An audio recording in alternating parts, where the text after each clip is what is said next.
নবীর নামে মোহাম্মদ ছিল? কোন আলেম ওলামা আজ পর্যন্ত বলেছেন হযরত মুহাম্মদ আদম নাকি হযরত মুহাম্মদ নূহ, হযরত মুহাম্মদ ইব্রাহিম?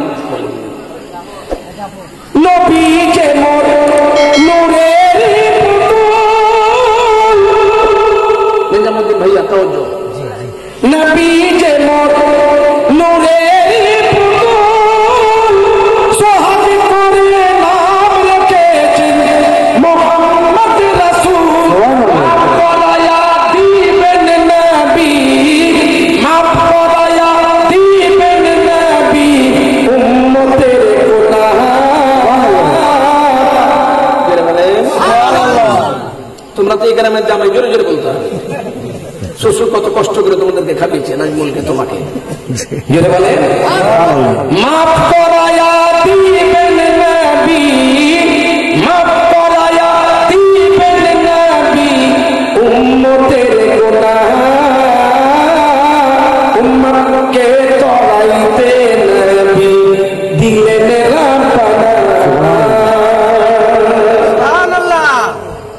নবীজির সঙ্গে একদিন ইবলিসের দেখা হয়েছে। ইবলিসকে বুঝলেন তো? শয়তান, মালাউন, খাবিস। নবীজি বলছেন, ইবলিস কি ব্যাপার, তুই আরাম করে ঘুরছিস? কি করবো হুজুর, আগে খুব কষ্ট করেছি, এখন একটা কাজকে আপনার মধ্যে বলতে গেলে ওরা আগে বেড়ে করে ফেলছে। তো আচ্ছা ইবলিস বলতো, সবচাইতে বড় শত্রু তোর দুনিয়াতে কে? বলছে আপনি। সাহস দেখে বেচারে, তুই আমার সামনে? বলছে হ্যাঁ সত্য কথা বলতে কি, কেন আমি তো শত্রু? বলছে সারাদিন সারা রাত ধরে দল দল নিয়ে গুনাহ করাচ্ছি, আর একবার রহমতের হাত তুলছেন, আল্লাহর কাছে কাঁদছেন, আল্লাহ আপনার উম্মতকে মাফ করে দিয়েছেন। মাফ করায়া দিবেন নবী, মাফ করায়া দিবেন নবী উম্মতের গুনাহ।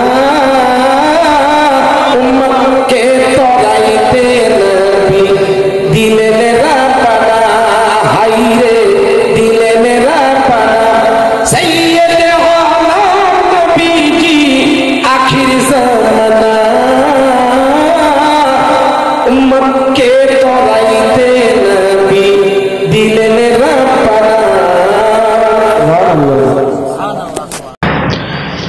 মাহে রমজান এসেছে,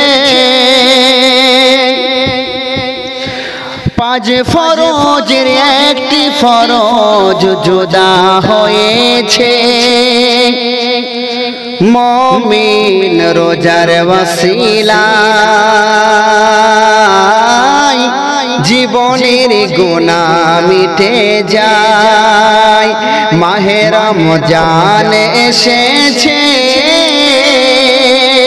পাঁচ ফরজের একটি ফরজ জুদা হয়েছে। মুমিন রোজার ওসিলায়